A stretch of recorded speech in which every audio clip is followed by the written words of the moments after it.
All right, ready to dive in. Today, something we all know and love, probably a part of your morning routine. Biscuit dunking.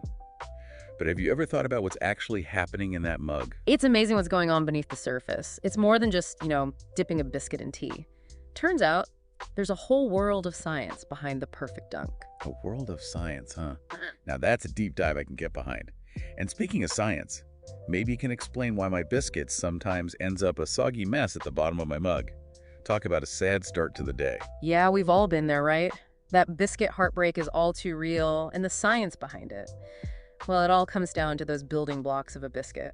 Starch and sugar. Starch and sugar. Okay, I'm listening. So picture this. That hot drink. It's gonna work on your biscuit. The starch grains, they're like tiny sponges soaking up all that liquid, swelling up. And the sugar. Think of it as the glue holding it all together. But as it heats up, it starts to dissolve. Oh no, the glue is coming undone. Starting to see where this is going. Right. It's a recipe for biscuit disaster. Soggy, crumbly, and at the bottom of your mug. Okay, that makes sense. But it sounds like we're destined for a life of sad, soggy dunks. Is there any hope for us biscuit lovers? Don't worry, there's hope.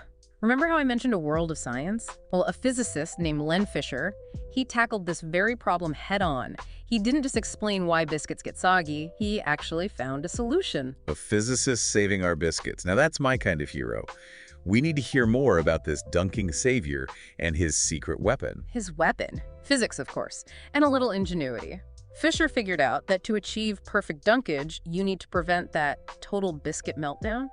His technique: angling. Okay, angling. I'm all ears, but you're gonna have to break this down for me. This sounds like I need a protractor for my breakfast routine. No protractor needed. I promise, it's simpler than it sounds. Basically, as you dunk, you want to keep a part of the biscuit dry, above the surface of your drink. Think of it as creating a sturdy backbone supporting the soaked part below. So it's all about balance, finding that sweet spot between a good soak and keeping it from falling apart. Mind officially blown. Never thought I'd be using physics at the breakfast table. But tell me, how did the world react to this? Was Fisher giving out Nobel Prizes for biscuit dunking? Well, maybe not a Nobel Prize, but his research caused quite a stir. He even held a press conference on National Biscuit Dunking Day, no less. And let me tell you, the media loved it. Headlines around the world. From biscuit dunking, there's hope for humanity after all. So it wasn't just scientists geeking out about biscuit mechanics, people actually cared. Oh, they cared, all right. I think there's just something about it, We've all been there with that soggy biscuit disappointment. And get this, Fisher even mentioned that during radio interviews, people were calling in wanting him to explain the actual equation. The equation for perfect dunking, live on air. Wait, hold on. There's an equation. Okay, we're going full-on physics class now. We need details.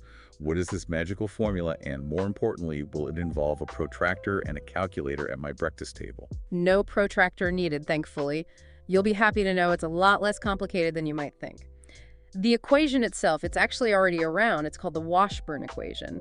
It's all about how liquids move through these things called porous materials. Okay, you lost me at porous. Porous materials. Can we get a translation for us non-physicists, please? Preferably one involving biscuits. Right, of course. Imagine your biscuit. It's not just a solid block, is it? It's got all these tiny spaces within it. Think of it like a sponge with all those little holes. So capillary flow, that's basically how liquids move through those narrow channels. And biscuits, they're porous, meaning they have those tiny spaces. So the Washburn equation can actually help us understand how they soak up all that liquid. So what you're telling me is, this equation can actually predict how long I can dunk my biscuit before it falls apart in my tea. I'm starting to see why people were calling into those radio shows.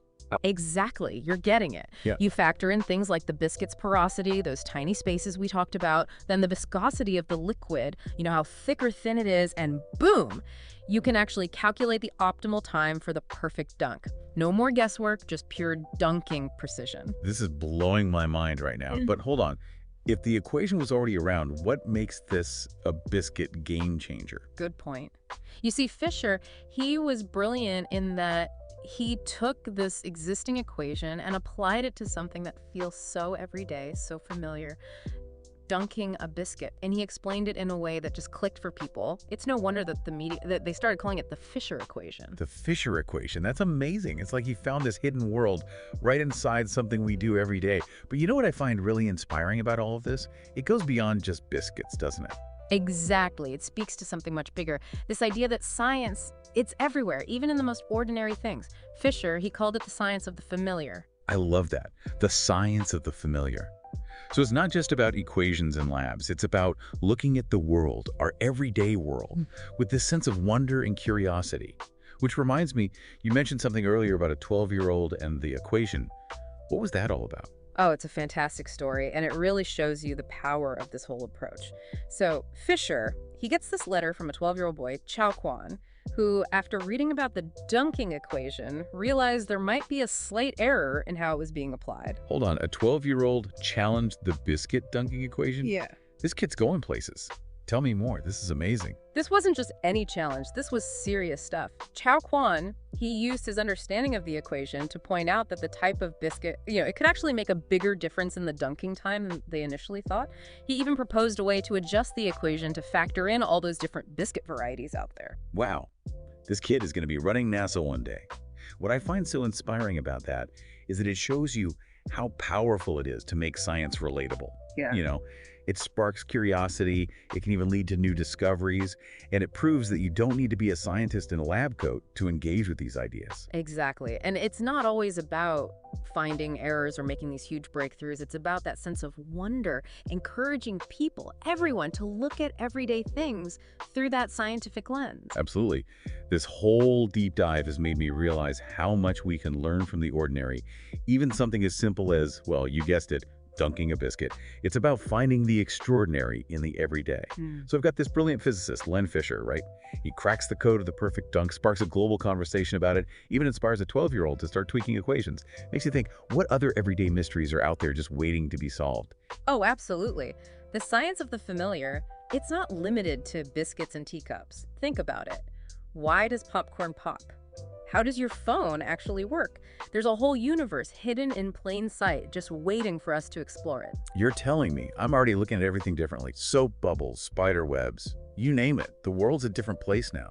That's the beauty of it. Once you start seeing the world through that lens, everything changes. Like you've unlocked some secret code.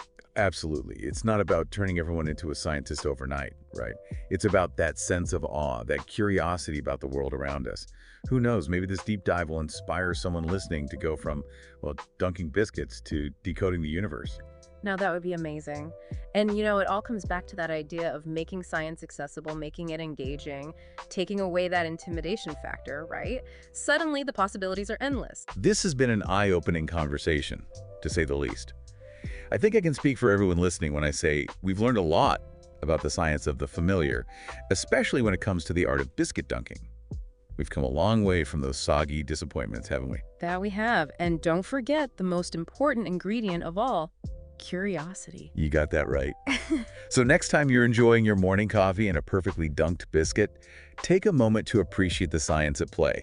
And who knows, maybe you'll be the one to uncover the next great discovery hiding in plain sight. Happy dunking, everyone.